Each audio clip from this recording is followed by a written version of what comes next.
Ladies and gents, welcome back. Yesterday, Justin Trudeau taking one more step in his process of removing all civil liberties in Canada. This time he's going after firearms.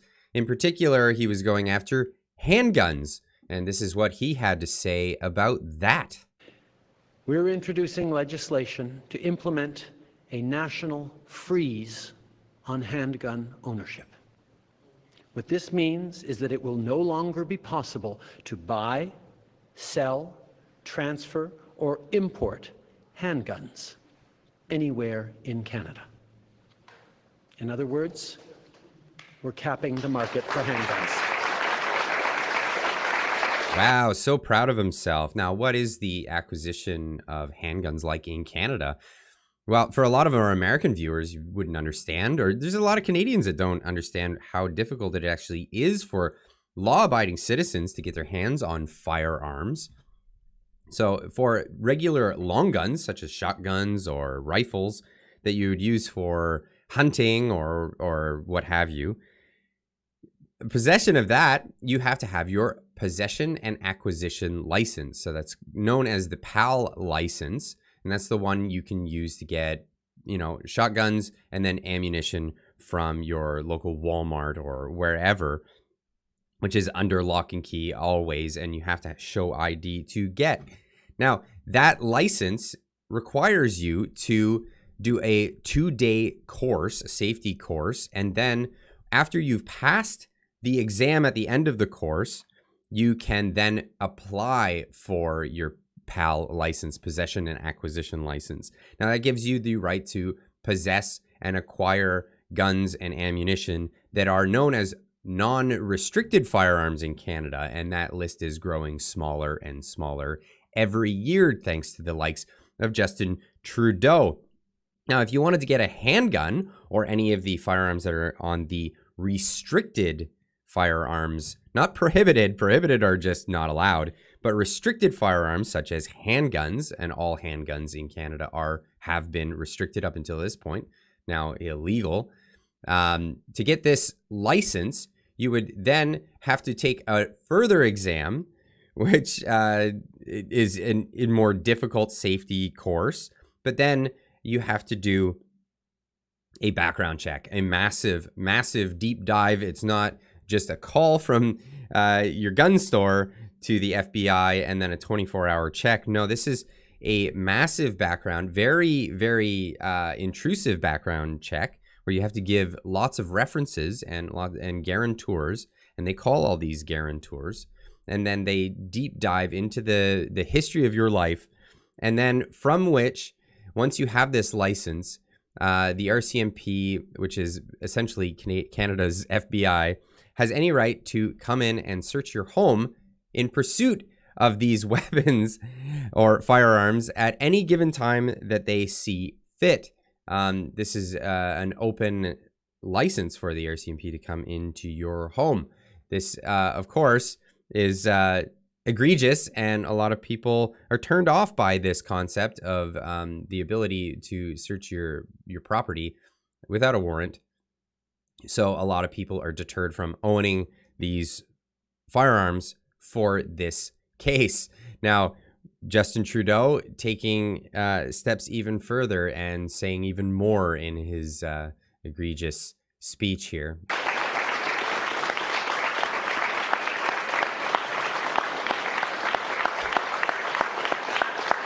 Okay, enough of the clapping. Come on. Proud look. As a further part of this new legislation, we're also fighting gun smuggling and trafficking by increasing maximum criminal penalties and providing more tools for law enforcement to investigate firearm crimes. And we'll require the permanent alteration of long gun magazines so they can never hold more than 5 rounds. This sounds like he's making steps here. Those laws have been in place, and in fact, some of the legislation that he's putting in recently is actually removing some of the criminality or some of the sentencing for people who smuggle guns or own or obtain guns illegally in Canada. These are actions that doctors, experts, and chiefs of police have been calling for years. Oh, we all know how he It respects the experts. Anyway, moving on. Handguns are already effectively illegal in Canada, Viva Fry says here on Twitter. And spoiler alert, Justin Trudeau, handgun crimes are not committed by people with lawfully acquired handguns, but this is not about safety, it's about control. I'd agree. Justin Trudeau is not saving people from crimes because crimes are committed with illegally acquired handguns, not law-abiding citizens that went through a lot of hoops to acquire handguns for whatever reason they have handguns for. You can't use them in self-defense scenarios in Canada anyway. These are people who have, use it for sport. There are a lot of sports, believe it or not, that involve handguns. And it's a popular thing. It's a very popular thing. Here, Justin Trudeau taking to Twitter to say, 1 Canadian killed by gun violence is too many. Now, this is taking American news and turning it into a Canadian issue, just like the Liberals did with the Roe v. Wade situation, which had no effect on Canada. They're doing, again, taking American politics and bringing them to Canada. That's why we've banned 1,500 types of military-style assault rifle, or assault firearms.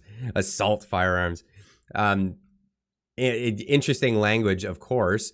But yes, they've banned 1,500 types of weapons or firearms in Canada since they've taken office. That should be alarming. And that's why today we've introduced legislation to further strengthen our gun control in Canada, and has a whole thread about how he's infringing on people's rights.